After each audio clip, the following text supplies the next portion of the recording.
Hola, bienvenidos al portal del Villegas.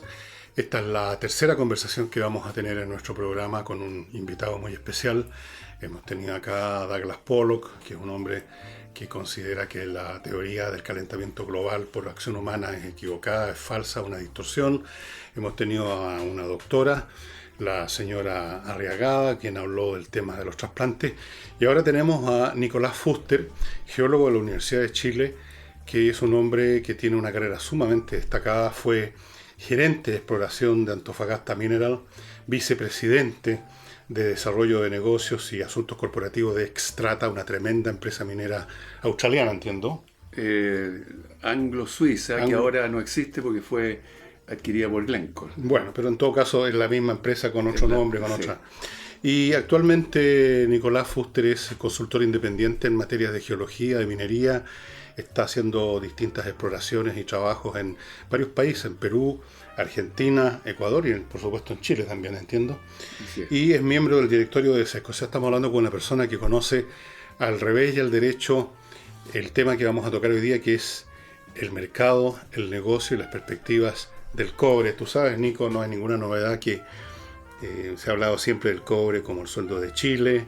Luego de vez en cuando aparecen ciertos especialistas, expertos a advertirnos que el cobre va a ser sustituido. En algún momento vi que lo iba a sustituir el plástico, en otro momento lo iba a sustituir otra cosa, y aparentemente eso no ha ocurrido, ni va a ocurrir.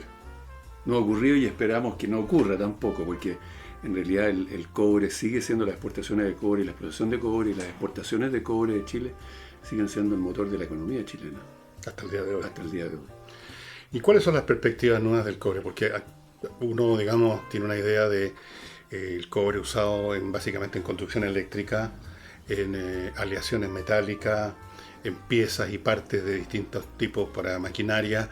Pero ¿viene algo nuevo que vaya a significar un nuevo impulso en el mercado del cobre? Viene algo que es muy importante y que tiene que ver con todo un tema de sostenibilidad, ¿no es cierto? El tema de la electromovilidad, los autos eléctricos. Hay una intensificación de los países en producir autos eléctricos, sustituirlos por el motor a combustión, y lo que significa que a medida que se vayan generando más producción de autos eléctricos, el consumo de cobre y la demanda de cobre va a ser mucho mayor. Un auto común y corriente tiene aproximadamente 23 kilos de cobre en los de combustión interna. Un auto eléctrico llega hasta 88 kilos de cobre en su producción.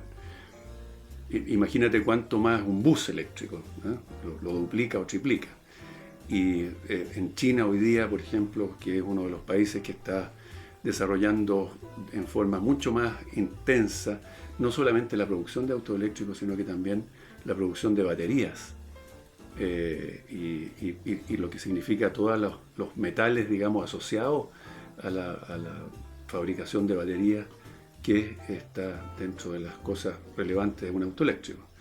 Yo te diría que el futuro del cobre hoy día, por lo menos durante la próxima década o un par de décadas, es la construcción de autos eléctricos. Hasta ahora, digamos, ha sido siempre el metal que se ha usado, como dices tú, en cable, construcción, y todo lo que eso significa, digamos, con algunos derivados de tipo de antibacterial, que es bien interesante, ¿no? ¿Se ha descubierto eso? Que parece que el cobre es antibacterial. Sí. Y se está usando en hospitales, creo, en las barandas Así y es. muchas cosas. Así El cobre, o sea, el cobre tiene todavía mucha vida por delante como... Tiene mucha vida por delante. Lo complicado de eso, en un sentido, digamos, del recurso, hace que devenga, digamos, en situaciones de mercado favorables para Chile, porque a medida que las minas envejecen, disminuyen sus leyes, es más difícil descubrirlas.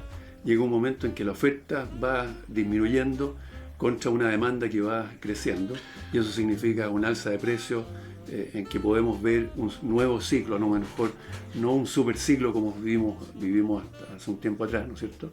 Pero sí un ciclo otra vez de buenos precios que le hace muy bien a Chile. ¿Cuánto cobre queda todavía en Chile? Porque siempre se está diciendo que Chuquicamata ya está envejeciendo, por así decirlo, que bueno, el teniente hace tiempo que dejó de ser, creo, es muy interesante. ¿Cuánto cobre tú como geólogo dirías tú que hay todavía disponible para grandes explotaciones? Mira, hay mucho cobre. O sea, en Chile existen las 3 minas dentro de las 10 más grandes del mundo. Está Collahuasi, está Escondida y está el Teniente. Esas producciones duran, digamos, 50 años, 60 años, con los precios actuales y con las leyes actuales. Cualquier avance tecnológico que mejore el beneficio, el beneficiar el mineral, es decir, sacarlo a un menor costo, te duplica o te triplica las reservas y los recursos que puedan haber en esas minas. Por lo tanto, yo diría que 50, 60 años más son números bastante realistas. Para Chile. Para Chile. Chile tiene el 22% de las reservas mundiales en el territorio, digamos, conocidas, actuales. Así que es un país que todavía tiene recursos a pesar de que las leyes disminuyen. Siempre hay alguna tecnología nueva que permite beneficiar, ya sea en la extracción de las minas, con automatización, por ejemplo, de vehículos y de extracción, como también en metalurgia. Nicolás, desde que yo era niño he escuchado para este rubro y para muchos otros la queja de que en Chile exportamos las materias primas prácticamente sin elaboración, y en el caso del cobre se dice que nosotros exportamos a lo más el alambrón o los lingotes de cobre y después lo tenemos que comprar convertido en alambre que se usa para el tendido eléctrico o cualquier otra cosa. ¿Por qué no se ha desarrollado, cuando no es tan exigente el punto de vista tecnológico, es una cosa más bien sencilla, diría yo, las manufacturas del cobre, desde la edad del cobre, digamos, hace 4 o 5 mil años que los hombres trabajamos el cobre? ¿Por qué no se ha desarrollado una industria manufacturera de cobre importante? Mira, yo creo que dentro de la cadena de producción, ¿no es cierto?, está la fundición. El cobre, lo que genera Chile y lo que exporta Chile son concentrados de cobre. Esos concentrados de cobre pasan después a una fundición, a una refinación, y entonces ahí se produce el producto final. Aquí en Chile existen varias fundiciones, y en general el tema de la fundición, que es una controversia que hay de distintos profesionales hoy día en Chile. Algunos dicen que vale la pena construir fundiciones de manera de generar un valor agregado, y de ahí, de un cobre refinado, quizás producir algunos otros bienes en que se pueda beneficiar la economía. Otros dicen que instalar nuevas fundiciones en Chile. Ya las fundiciones en Chile son de un costo muy alto, están compitiendo con fundiciones en China, que son de mucho mayor cantidad y de costos muy, muy bajos. Entonces, en ese trade-off que hay una discusión. Yo pienso personalmente que construir más fundiciones en Chile no es un buen negocio para Chile. La competencia con China es muy grande. Quizá a lo mejor fundiciones chinas que se puedan producir aquí en Chile, que se puedan construir en Chile, y de ahí hacer alguna elaboración de un modelo de negocio que siga la cadena que tú dices, digamos, de alguna producción o servicio post concentrado o refinación. Bueno, yo tenía más o menos la misma idea que tú, pero quería que la dijera un experto. A mí me da la sensación que este discurso de la elaboración, de ponernos a fabricar cosas, que es un discurso que debe venir de los años 50, la sustitución de importación, el modelo Cepalin, ¿no? No tiene mucho sentido hoy en día, precisamente por la aparición de estas grandes fábricas del planeta, como China y otras, que nos tienen una delantera inmensa y ya no tiene sentido tratar de alcanzarlo. O sea, para ponernos en extremos, no tiene sentido que nos pongamos a construir satélites. Hay cosas que ya no tienen sentido, que nos quedamos debajo, no nos subimos a tiempo al bus, y parece que lo único que queda es sacar el mejor provecho posible, económicamente hablando, a lo que tenemos acá. ¿No es así? Sí, yo creo que sí. Sí es cierto de que la producción de cobre, como se hace hoy día, y la exportación de concentrados de Chile, todo el desarrollo de esa minería en Chile y la producción de cobre de Chile debiera ser una plataforma para otras cosas que puedan generar un salto a un país más desarrollado. Como por ejemplo. Chuta, todo lo que es servicio, digamos, hoy día sobre la inteligencia artificial, robótica, machine learning, todo lo que tenga que ver, digamos, más con el pensamiento y la investigación y el desarrollo de nuevos emprendimientos, digamos, de bienes y servicios, pero que estén de alguna manera ligados a este motor de la economía que es la producción de cobre de Chile. Pero por darnos algunos ejemplos de ese nivel que sería más sofisticado, más elevado que la mera manufactura. Yo creo que está muy relacionado, fíjate, en una primera instancia, en lo que son los proveedores de la minería. O sea, hay muchas empresas hoy día en Chile que se han especializado ya en servicios, en construcción de productos para la minería. Ese nicho de proveedores de la minería en Chile ha sido poco desarrollado, comparado, por ejemplo, con un país como Australia.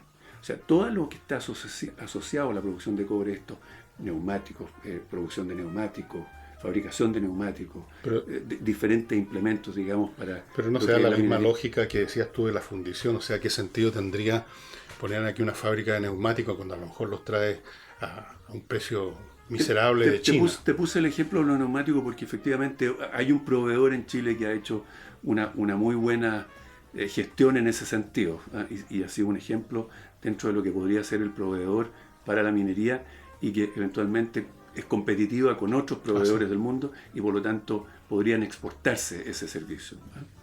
Pero la experiencia de la minería en Chile, en cobre sobre todo, es tan rica en ingeniería, en los proveedores, digamos, que están asociados a estas compañías gigantescas, ¿no es cierto?, que están operando en Chile, hace que los servicios y de esos proveedores sea muy competitivo a nivel mundial. Pero están entrando al mercado mundial, por ejemplo, hay estos neumáticos o algunos... Los neumáticos no sé, pero hay otros servicios que están siendo competitivos en el mundo. Molinos, por ejemplo, partes de fundiciones, convertidores. Hay una serie de servicios y de ingeniería de la minería que es competitiva. Y ese es un nicho que sí se puede desarrollar porque hay proveedores y de clase mundial que podrían ser muy competitivos con países como Australia. ¿Y qué hace falta para que crezcan más eso? Yo diría que hace falta más oportunidades de las grandes compañías para ir resolviendo cuestiones operacionales con esos proveedores que implique, digamos, un motor de desarrollo a esos servicios. Hay un programa en Chile que se llama Desarrollo de Proveedores de Clase Mundial, que están asociados fundamentalmente hoy día a dos compañías grandes, una de las cuales es Codelco. Pero se está apuntando a eso también. Y yo diría que ese es un nicho que apunta a ser un servicio relacionado con una producción de una materia prima como el cobre, que podría generar toda una cadena de valor muy interesante para el país. Nicolás, hace unos años atrás el país se benefició con eso que se llamó el superciclo, o sea, un periodo largo, más o menos largo, de precios muy altos, básicamente me imagino que por un crecimiento increíble de la economía china. Así es. Pero ahora tenemos un cuadro distinto, la economía china está empezando a disminuir su tranco por razones internas y por la guerra comercial con Estados Unidos, que no se ha resuelto. Y el precio del cobre bajó, desde luego, bajó sustantivamente. Todavía es negocio, pero ya no tan buen negocio. ¿Qué avisoras tú para los próximos, y digo próximos años, digo no 20 años, digo 3 años, 5 años? ¿Cómo ves venir tú el mercado del cobre? Ahora, es difícil predecir el precio y que pudiera haber un ciclo nuevo de buenos precios. Lo que sí podemos decir es de que bajo $3 la libra es complicado para el inversionista en esa materia prima, en cobre, de meterse, digamos. Yo pienso que el cobre debiera fluctuar dentro de la volatilidad que tiene, debiera fluctuar en los próximos años a ser un poco más de $3, sobre todo a final del 2020. Yo creo que a partir del final del 2019 al 2020 ya se va a ver una merma bastante grande en el inventario de los stocks. A pesar de esta guerra comercial, ¿no es cierto?, los países siguen necesitando cobre y siguen necesitando, digamos, comprar estos concentrados, y por lo tanto en esa disminución de los inventarios y de que no hay nuevos proyectos grandes, descubrir una nueva mina hoy día es muy difícil, y además toma ¿Ya se descubrieron todos, dirías tú? No.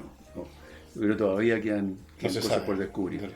Claro. Yo creo que la geología de alguna manera y la tecnología asociada hace que haya una probabilidad alta de seguir encontrando yacimientos a mayor profundidad, de menor ley, pero que asociado también a la tecnología de beneficiar esos minerales puede constituir Me recursos. imagino, la minería es una actividad que los humanos están llevando a cabo más o menos del periodo neolítico, cuando empezaron a trabajar el cobre muy primitivamente, después viene la llamada edad de bronce, el hierro, y yo me imagino que debido a esa historia de la humanidad, estamos hablando de unos 10.000 años más o menos, en que empieza el hombre a trabajar los metales.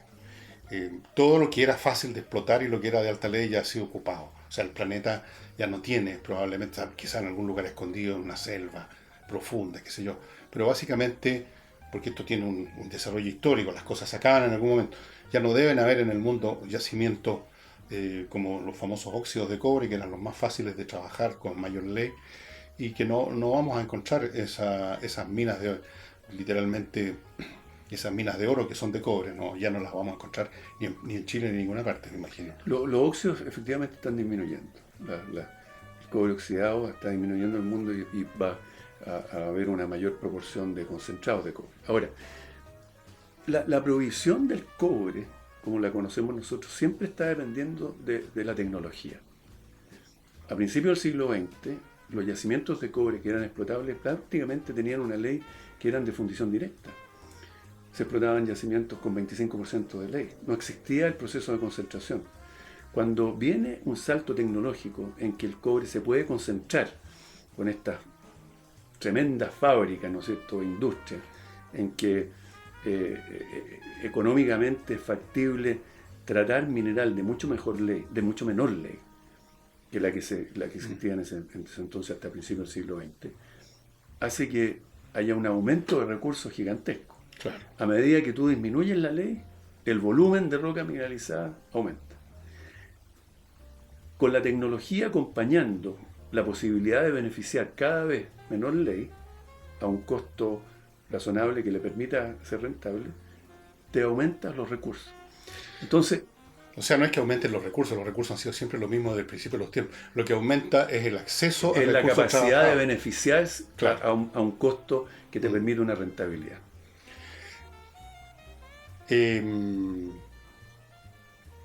Hay otro tema que ha emergido siempre y que se enlaza aquí con la política, y es una especie ya de reflejo condicionado a ciertos sectores políticos y que explota con gritos, alaridos y cosas, en el sentido de que las empresas extranjeras están poco menos que saqueando, ¿no? Se están llevando las riquezas que podríamos explotar nosotros, y que ese es el caso, entre otras cosas, del cobre, y que debiéramos, bueno, eso fue sobre todo el pensamiento de los años 60, nacionalizar, chilenizar, esas fueron las fases que hubo, y que dejar que las empresas extranjeras donde tú trabajaste, Strata por ejemplo, entren al país, es en el fondo un acto de entrega de la riqueza al imperialismo o a factores extranjeros. Otros aducen que eso es absurdo, porque la riqueza no existe si uno está sentado arriba de ella nada más. Hay que tener capitales para trabajarla, y en la minería no hay nada más costoso, nada con requiera capitales más grandes y más tiempo que la minería. Y que en ese sentido, por lo tanto, que lleguen empresas extranjeras y paguen impuestos adecuados es un buen negocio. ¿Cómo lo ves tú? Has estado en los dos lados de esta trinchera. Mira, yo creo que habiendo estado de acuerdo con la nacionalización del cobre en el año 70, y que fue, digamos, una decisión unánime del país en ese entonces, yo creo que el aporte de la minería de las compañías extranjeras es importante, no solamente por la tecnología que puedan aportar, sino que en la minería estos grandes proyectos necesitan una intensidad de capital gigantesco. Una mina como escondida, una vez descubierta, todo el tiempo que toma desde el descubrimiento hasta la puesta en marcha, son miles de millones de dólares en inversión.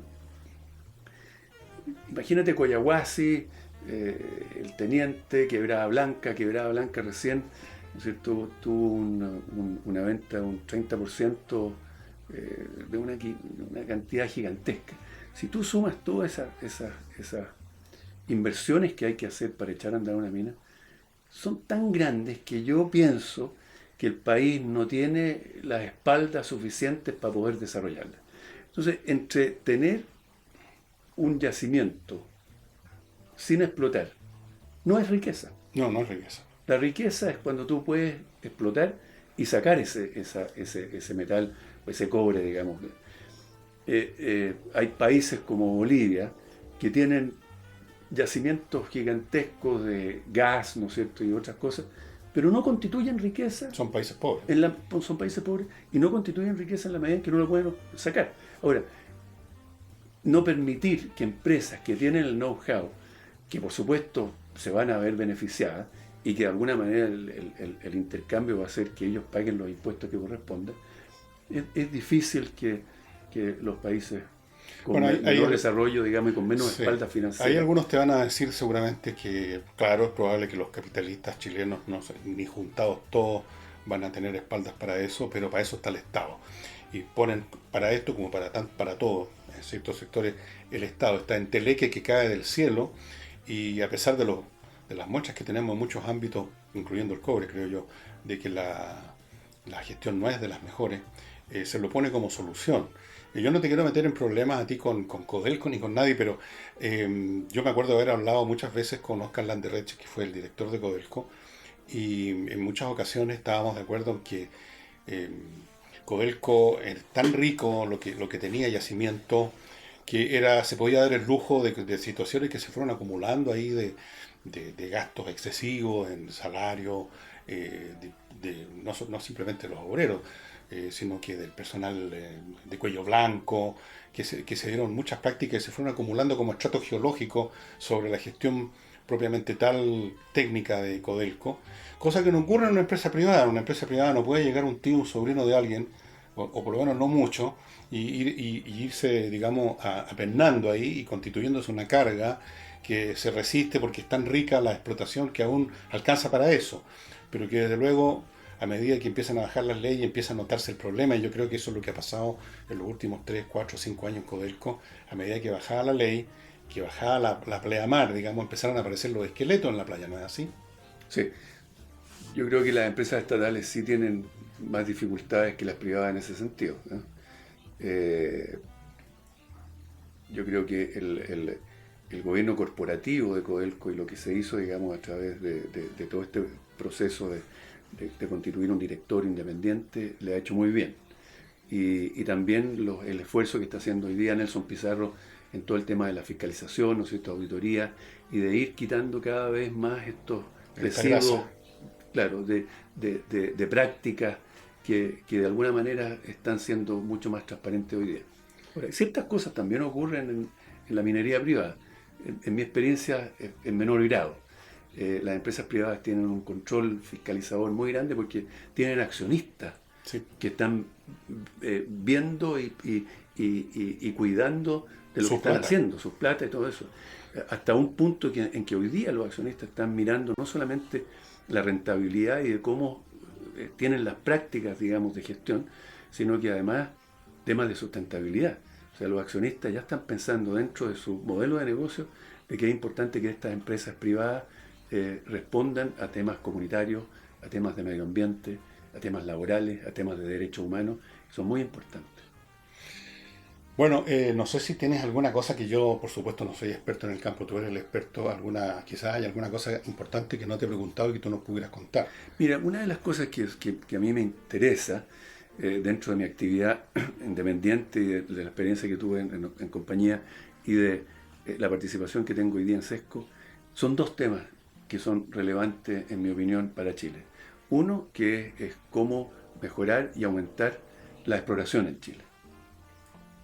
Y eso tiene relación con cuáles son las condiciones que el país pone a merced de no solamente empresas chilenas como Codelco, sino que también de empresas extranjeras que vengan con tecnologías nuevas para seguir explorando y descubriendo cosas que benefician a ¿Que no Chile. pueden venir ahora o tienen Lo que dificultad? pasa es que hoy día el invertir en Chile con un precio bajo es más complicado. Hay temas comunitarios y temas ambientales que hay que regular mejor, que se está haciendo. Los temas laborales, los temas tributarios, la estabilidad y la parte fiscal, digamos, de seguridad que le da a los inversionistas. Yo creo que hay que mejorarlo. Se ha deteriorado un poco y eso ha desanimado ¿Se un poco la inversión. deterioró, por casualidad, se deterioró en el gobierno pasado? Hay varias cosas, digamos, que han perjudicado y que no han incentivado la inversión, por lo menos en minería en Chile. Esa es una cosa. ¿Y la otra? Y la otra cosa es cuán difícil está siendo para estos grandes yacimientos o estas grandes compañías operar en relación con el uso de agua, relaves en zonas pobladas, las relaciones con las comunidades, los temas ambientales, que Esto se ha hecho más impactan, complicado, se ha hecho más complicado. Y por lo tanto, una de las cosas que me inquieta desde el punto de vista positivo es cómo desarrollar, por ejemplo, una mediana minería, que en Chile está muy poco desarrollada. Hace un tiempo atrás estuve con un equipo en una empresa tratando de hacer proyectos de mediana minería, pero es muy difícil. Hay un tema... ¿Por qué es difícil? Una de las razones es de la concentración de la propiedad minera en pocas compañías, que hace que dentro de los campos o terrenos más favorables para la existencia de yacimientos estén protegidos por mucha propiedad minera que está en gran parte inactiva. Yo desde años estudié ese tema cuando alguna vez trabajé en Enami, aunque te parezca increíble, en la Empresa Nacional de Minería, y el tema de no me acuerdo cuál es el nombre que tienen, cuando tú declaras un terreno como tuyo o pagas una patente, ¿cómo se llaman? Concesión, una manifestación. Pertenencia minera, una cosa así. Y entonces uno podía llegar y hacer los trámites en notaría, digamos, y en el fondo impedir, como el perro al hortelano, que otros vinieran a explorar, y mucho menos a explotar. Pertenencia minera, creo que se llama. Sí. Pertenencia minera. Y me acuerdo cuando recorríamos el norte, estoy hablando de los años 70, y un funcionario de INAME me decía, mira, todos estos cerros que parecen que no son de nadie, que un perder, está todo registrado. O sea, aquí tú no podrías ni siquiera entrar con la camioneta, porque no eres dueño, porque el concepto de propiedad, finalmente el subsuelo no es del privado, pero tú eres el que tiene derecho a hacer alguna cosa. Y eso sigue siendo así. Sigue siendo así. Ahora, agrégale a eso de que hay mucha propiedad minera concentrada en pocas compañías en que no realizan trabajos de exploración que requieran, digamos, esos terrenos. En otros países, y se está tratando de hacer ese esfuerzo en Chile, que te obliguen a hacer los trabajos que corresponden en esa propiedad o desecharla. Pero no tiene mayor interés. Si yo tengo una minera que está dándome un excelente beneficio, ¿para qué voy a entrar a explotar algo que puedo usarlo para mí en 20 años más como reserva y no dejar a otro que venga a generar más producción y me vaya a competir en precio? Pero eso debiera ser con trabajos para probar de que existe ese recurso. Y ahí se justifica, digamos, la posesión de esa propiedad minera y no es, como decías tú, el perro. No, pero si hay una posesión, porque hay, digamos, si se justifica porque hay mineral pero no lo puedo explotar. Lo que pasa es que las grandes compañías tienen en su estrategia porcentajes de crecimiento, y eso significa tamaños de yacimientos que necesitan ellos para seguir dentro de su modelo de negocio.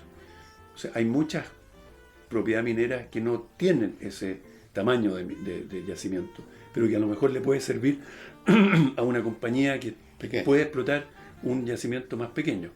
Entonces, ese trade-off es el que de alguna manera se está tratando. Es curioso que hayan esos problemas, porque fíjate que a propósito de la ENAMI, esa empresa tenía como razón de ser fomentar la pequeña y mediana minería. Esa era la razón de ser. Yo me acuerdo que un tiempo, en el año 70, 71, hicimos con otros colegas, amigos, una investigación en el Piriquén, que esa sí que es pequeña minería. Son pozos trabajados por, qué sé yo, a veces cuando más, 20, 30 personas, a veces 4 o 5 pirquineros, es un trabajo pero propio de la época de las cavernas más o menos, muy peligroso además. Me acuerdo alguna vez haber acompañado en un camión a uno de estos, íbamos a un Pirquén y había una caja que se iba sangoloteando en la bandeja del camión y yo pregunté qué es lo que hay en esa caja, estopines, o sea, fulminantes para dinamita, y podían haber explotado.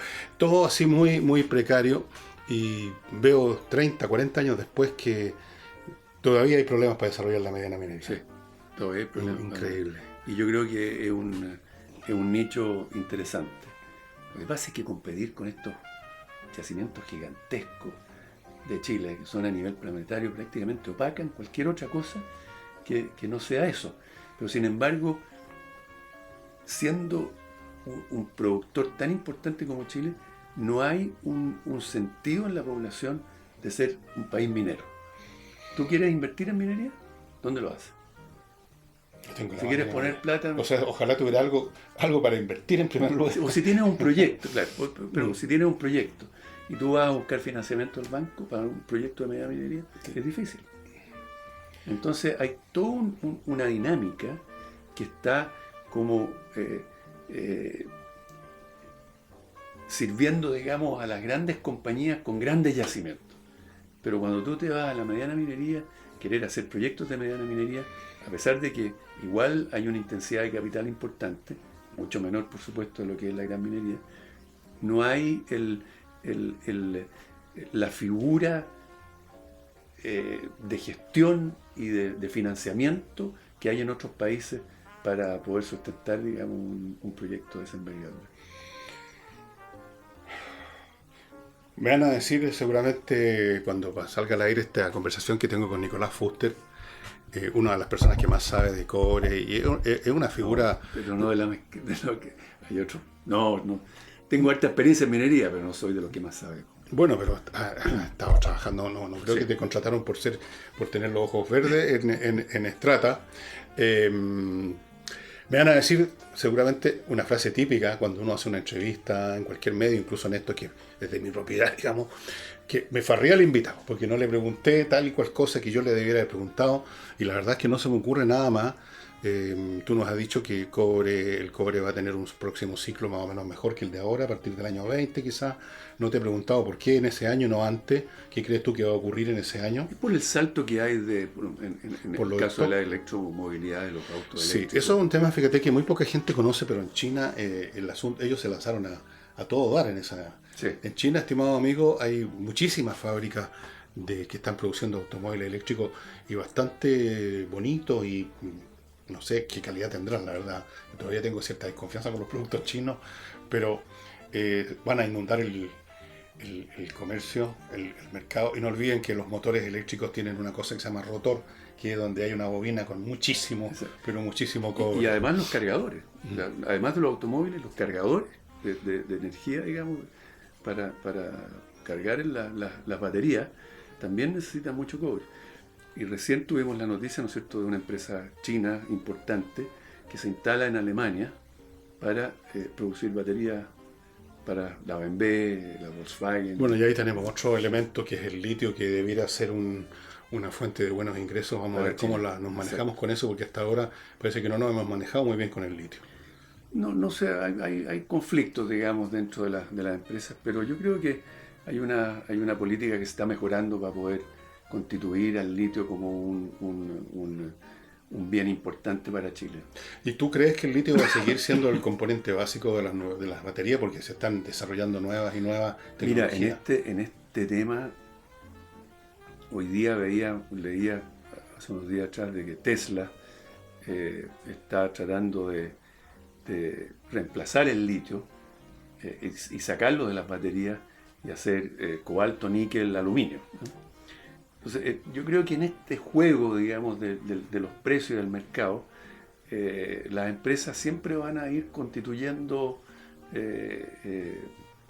formas de abaratar sus costos y de ir transando lo que les conviene dentro del mercado. Y a mí me tocó estar en una conferencia en Canadá, que es muy importante, sobre la electromovilidad, un panel completo toda una mañana, donde no se tocaba el litio. Se tocaba el níquel, el cobalto y el aluminio. Sí, sería bastante práctico empezar a explotarlo en forma más masiva ahora. Ahora, bueno, el 80% del litio en el mundo del litio en Chile está en el Salar de Atacama. Y Chile con Argentina, Australia, son de los productores importantes. Ahora, en Chile la calidad del litio es muy buena, son estas salmueras donde se produce el carbonato de litio, que se traduce en algo que es mucho más caro hacerlo que el hidróxido de litio, que son los que se usan en la batería. El cobalto también, hay un poco de desarrollo en la minería del cobalto. Pero el cobalto no es tan abundante como el litio. No. Hay zonas, digamos, donde se están investigando y hay lugares emblemáticos en Chile desde hace mucho tiempo que hoy día se está explorando, desarrollando para tratar de ver que haya un producto exportable y de mayor cantidad, digamos. Pero competir con el Congo, por ejemplo, es complicado. Ahora, hay todo también un trasfondo de sostenibilidad con el tema del cobalto, de la forma que se explota en el Congo, entonces hay ya, ¿cómo se dice? Estas cosas como protocolos. Lo que explotan en el Congo a los negros. La minería en África. Oye, la minería en África es una cosa de película, que es muy brutal.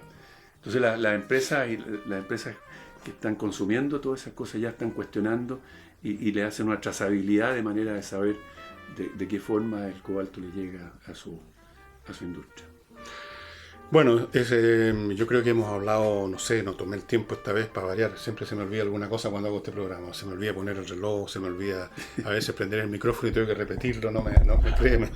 Soy de una torpeza infinita. Pero espero que haya salido esto bien, que se escuche, que se vea. La otra vez entrevisté a una señora, la médica estaba en una pila de libros y no se le vio nunca la cara, así que tuvimos que tirar el puro audio. Son las torpezas mías propias de un hombre de avanzada edad y cansado ya.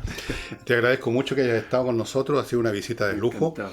Y no me pelen mucho que me farré la entrevista. A producto de farra nos vamos a ir a tomar unos tragos ahora con Nicolás y estaremos en una próxima oportunidad con alguna otra persona interesante y destacada que nos hable de un tema tan importante como ha sido siempre y va a seguir siendo para Chile el cobre. ¿Cómo lo llamaban? La viga maestra de la economía. De Chile, el sueldo tiene como 1000 nombres. Sí. Bien, pues muchas gracias y será hasta pronto, espero. Gracias, Nicolás.